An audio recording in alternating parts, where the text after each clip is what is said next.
সকাল বন্ধুরা, দেখো আজকে নোনতা গোলা রুটি করে নিচ্ছি। মিষ্টি গোলা রুটিটা ওরা খেতে চায় না।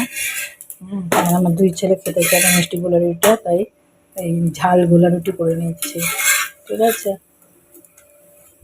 আর এদিকে দেখো তিলটা ভাজা বসিয়েছি, মানে শুকনো কড়াইতে একটু ভেজে নিচ্ছি, কেননা এই তিলে পোকা ধরে যাচ্ছে, ওই জন্য এটা ভেজে রেখে দেবো। ভাজতে তো হয়, রান্না দিতে গেলে একটু ভেজে নিই, সেখানে একবারই ভেজে নিয়ে ঠান্ডা করে রেখে দেবো, তাহলে আর পোকাটা ধরবে না।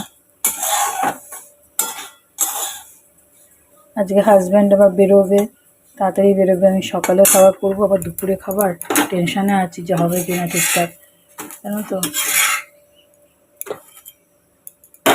চলো তাহলে এগুলো করেই নিই। তোমরা নিশ্চয়ই ভাবো আমি এই সময় কুলে টক করি কী করে। এই যে আমার হাজব্যান্ডের স্টুডেন্টের মা আর কি শুকনো কুল দিয়েছে আচার করতে।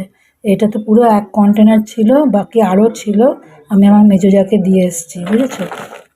এটার থেকেই নিয়ে আমি টক করছি, আচার না করে টক করছি। আচার করার ঝামেলা আছে অনেক, তাই আচার না করে আমি টকই করছি ওর সাথে। তাছাড়া পাত্র নেই আচার রাখার, কাচের পাত্র লাগবে তো, বড় গ্রাম নেই, কাজে আমি এগুলো টক করে ফেলছি আর শুধু খাই। চলো, আর এই কটা আছে, এই কটা বেশি দিন লাগবে না ফুরাতে। মেঘলা করে এসছে, জানি না বৃষ্টিটা কতটা হবে। ঘেমে তো একটা জামা ছাড়তে হয়েছে, আবার একটা জামা পরেছি সেটা ভিজতে যায়। আর এদিকে দেখো ডিম ভেজে নিয়েছি, 4টে ডিম সেদ্ধ করেছিলাম, একটা ডিম পচা বেরিয়েছে। আর আমার ছোটো ছেলে বললো ডিম খাবে না, যাই হোক আর নেবো না।